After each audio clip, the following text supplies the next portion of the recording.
I would like to know, what does Rastafari mean to you specifically? Well, Rastafari is life in general. Rastafari give life. You know, Rastafari is my breath. Rastafari is everything to me. When I wake up, that's Rastafari.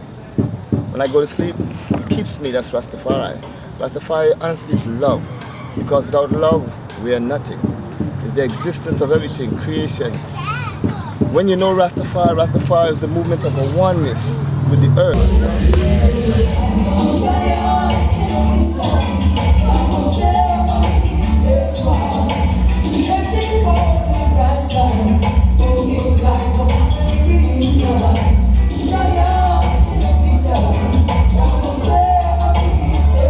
New Year.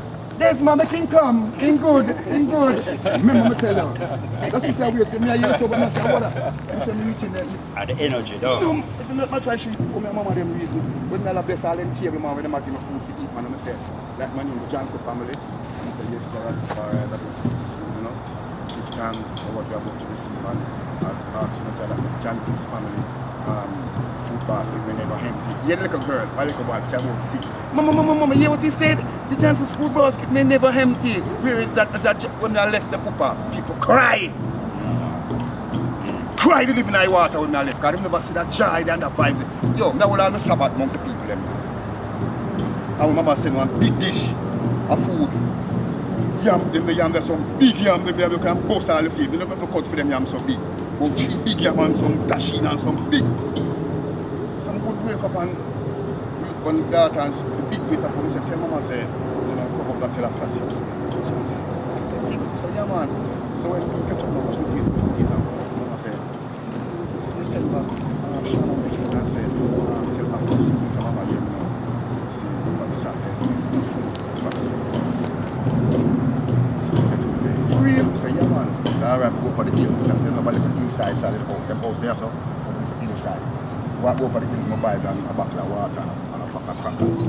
And I hope the whole day, Virgin, like if I say, look, I feel like the eye, like eyes upon me. It's like you have some bush there, so when we look at the bush, there was some, yeah, you miss things at the Rasta.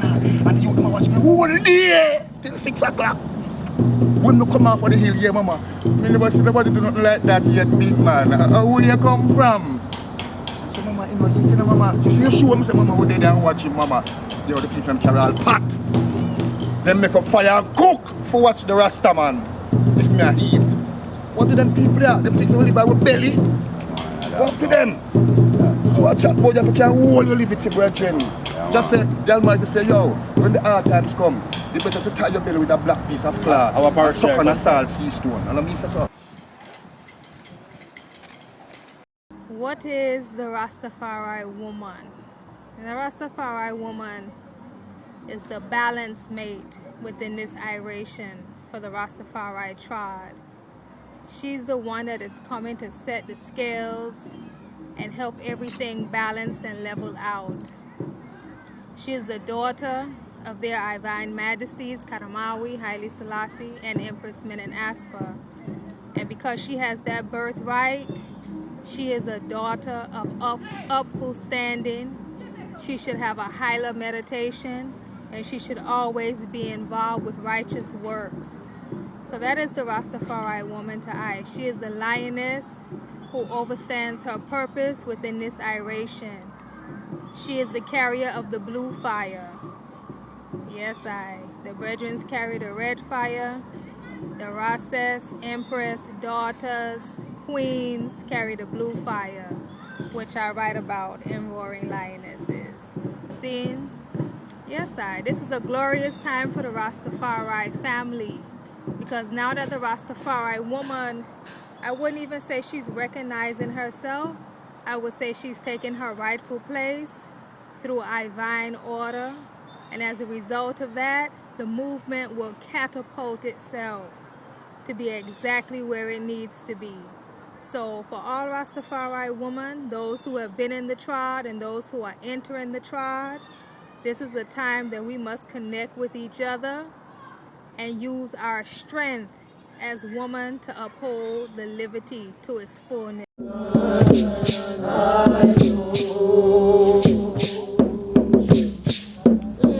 Vamos,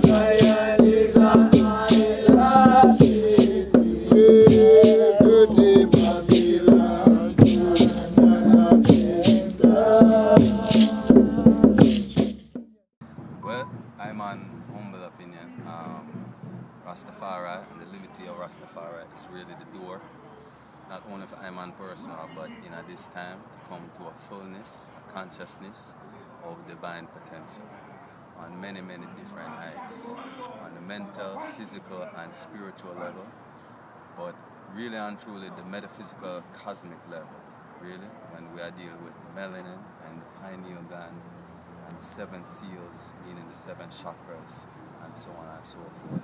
So Rastafari now come to show the world and to reawaken dormant DNA in a black people, in all original people, to come to a fullness of divine potential in this crucial time.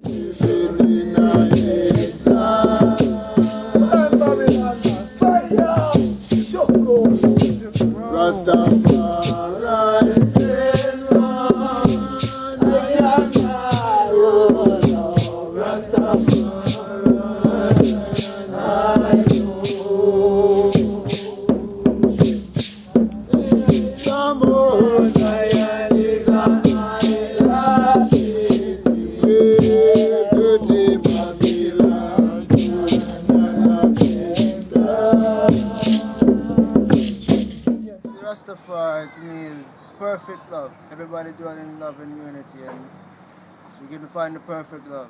So no division, no confusion. Everybody just find one love within the Most High Selassie.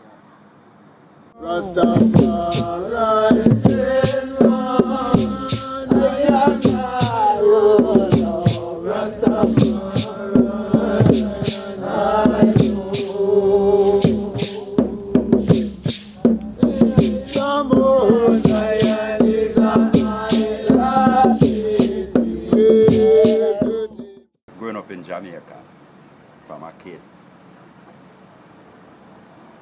it's a way of life. It's a freedom.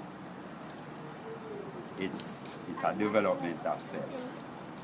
Totally, yeah. So it's not a separation. It's what is being taught, like through His Majesty.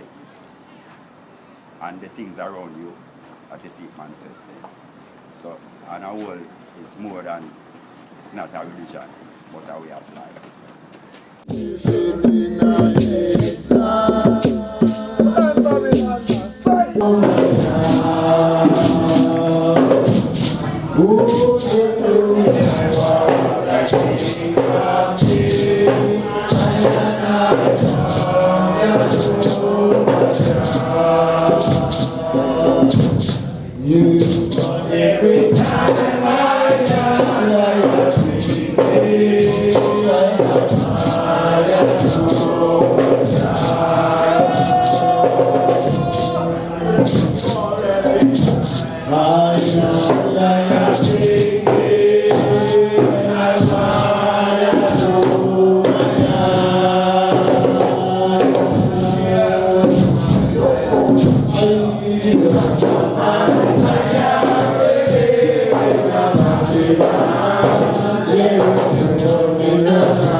Until when knowledge came, when the time of knowledge came, and then we look into it and we realize now that you have whole heap of things in the Bible is coded.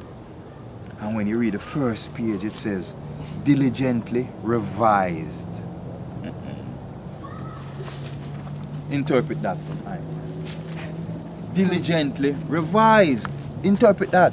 That means it's not original. It's not telling you the truth of the truth. It's a man interpretation and revise the inspiration of the saints and giving you his interpretation of what it is. So now to get the truth of what it is, you have to go to the source. You have to go as far back to the pyramid text and the coffin text and to the Dead Sea Scroll and to all these complicated things to go find the Almighty. No. Him do a favor. Him say, Rastafari, I go write it, I go code it for you. I go encode it. And him say, greater is in the eye and I than is in the world. So now, that's where Rastafari come in, is an inborn concept. Inborn. If you have to go study Rasta, It's wicked. and you have to go take a course on Rasta and read 7 books and 10 books to know about Rasta, that is not Rastafari. Rastafari is that thing that at first you can't understand it. That's true. It'll push you this way, it'll pull you that way there, it'll energize you one way, and you can't, till finally you reach a stage of understanding where you say, wow, a them kind of power and energy here, that you start to see at the 5th dimension, and you start to realize what they mean by Jacob ladder and what Enoch did see when they did go up into the heavens of heavens, and we start to look deep within ourselves because nothing out there is inside your soul, and everything is coded within our DNA. That's why melanin is very important, because melanin is what keeps that code intact until you are ready to access it. True. Those people who have lost their melanin cannot decode the true science of creation. That's why them come around and they are what are they? Grave diggers, archaeologists and these guys that you understand? Them have to go but we stay right, Reggie. The story. Them about documentary. And I bringing it in about November we are bringing it on here. Every man to come see it. Every Rasta man to come see it. It named Bad Friday. When you go see a host of elders of the first set of Rasta man them, I tell them story. You see some man when never even go to school and look on a book yet. Where when him attack, you have to just stay there and stay so. And I wonder where them man they learn metaphysics from. Deep within. Hear the man them in them simplistic nature explain creation in a profound way. That even I and I who read enough book and everything still have to stay so. When I did a UE last year and I watched it for the first time, the auditorium full. And you could hear a pin drop, and the auditorium full of Rasta and intellectual and professors and all these people, and everyone stays so. And at the end, all the professors and everybody have to say, wow. Yeah, man. So it's an inborn thing. So you see, if I'm in you and it rise up, it reawaken, you don't need for nothing more than to open your mouth. The man said, open your mouth and fill it with words. Those principles will never change, no matter how you evolve, as long as we in sync with the universe. Because all the evolution and how far the evolution take us, remember the man tell you, in the beginning and it will come back. What is in the beginning shall be in the end. It is a revolve, it is a round table, it is a circle, come round. Just like how them say the earth revolve. Same way it come round. So as much as we say everything evolve and gone technological to the heights, what is happening right now in our time? What are we experiencing today? Is the most I ever hear mankind talk about going back to simplistic living. Some big ballad. And some big ballad where you so big up themselves and big up material. To what reach them in the earth now, to what them say are going on the earth now. When I talk about go back to my grandfather ranch and set up the ranch and and start look back to the simplistic. Everything is turning. Everything is coming back.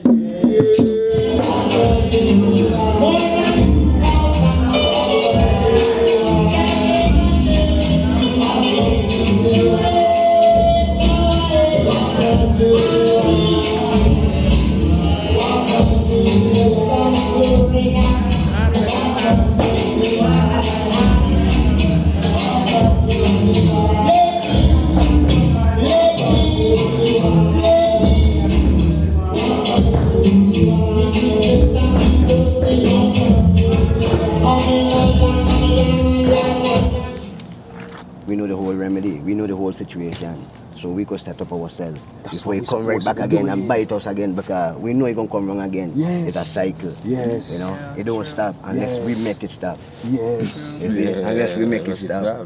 It's a revolving door if we don't do it.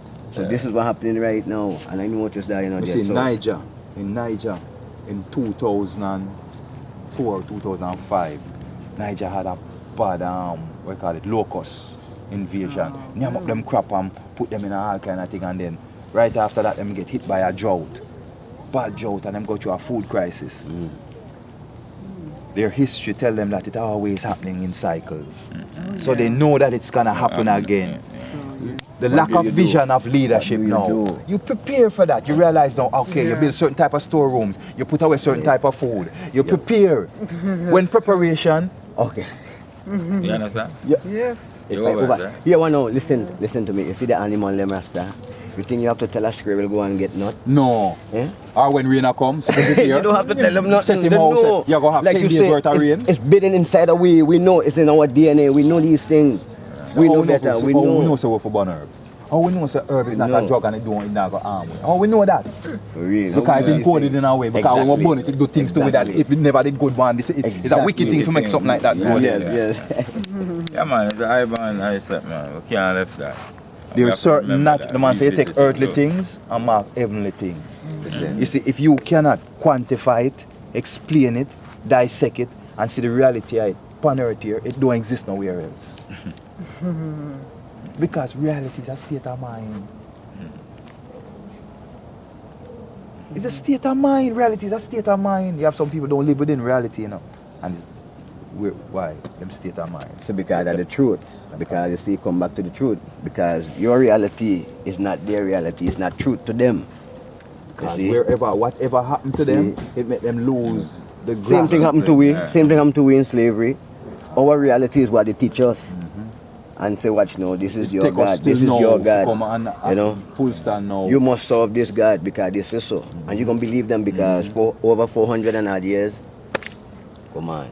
That's a brainwash. But you see, everything, like you say, everything takes time and it's changed. And only that. You see, it's changed. This is why we know different now. The whole God thing is not just, the whole God thing is that them take and throw away off our part, you know. This whole religion thing, you know. This God thing where them come kind and make, organize it into what they call a religion or religious beliefs. Is what mash you up because we were living a divine and holy life. And we didn't have a name for it more than it's something that you're supposed to do because it's the natural laws of nature.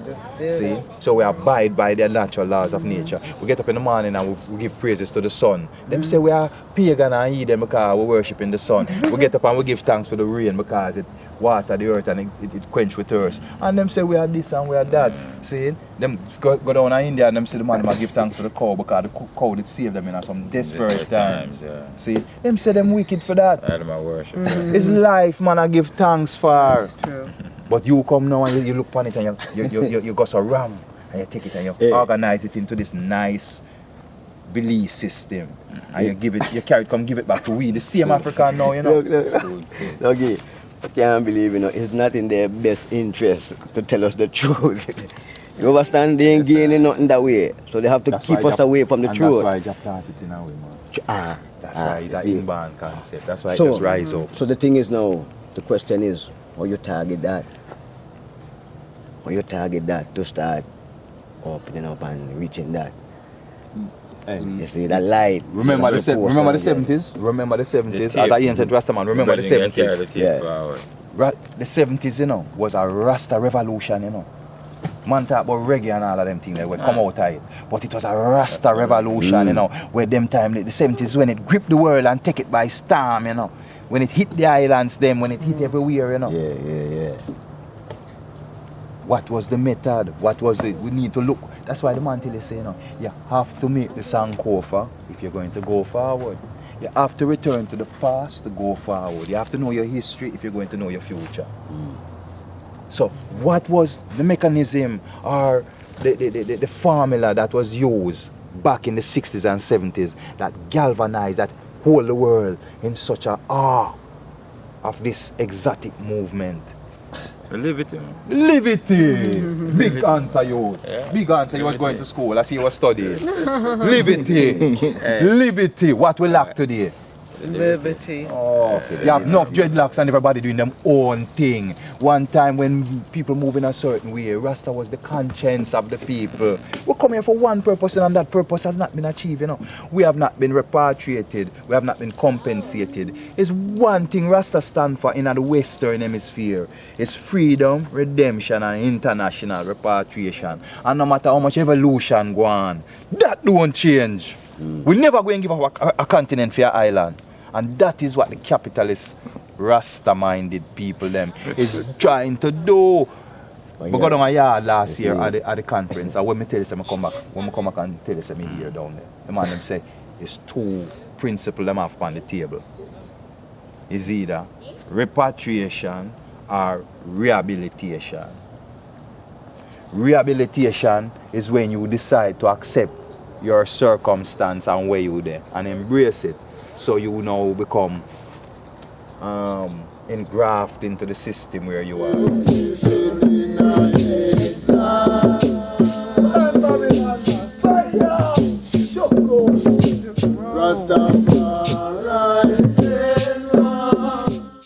I love being a Rasta for the example that he set, you know, for being the leader of African unity. Also for, you know, all his divine wisdom that he leave for I and I to follow.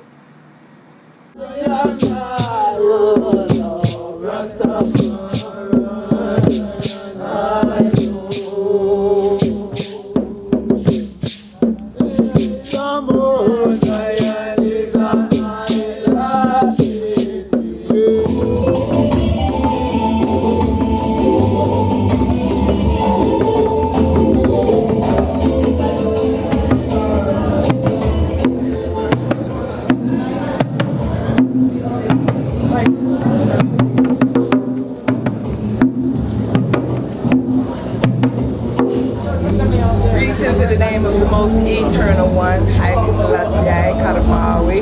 We're giving thanks to the Most High for this gathering today. This is Rastafari Family Day, and we are here and we feel very grateful for the gathering because how good and how pleasant it is for brethren and sistren to dwell together in psalms and unity. Give thanks and praises. Blessed love fire. Kadamawi.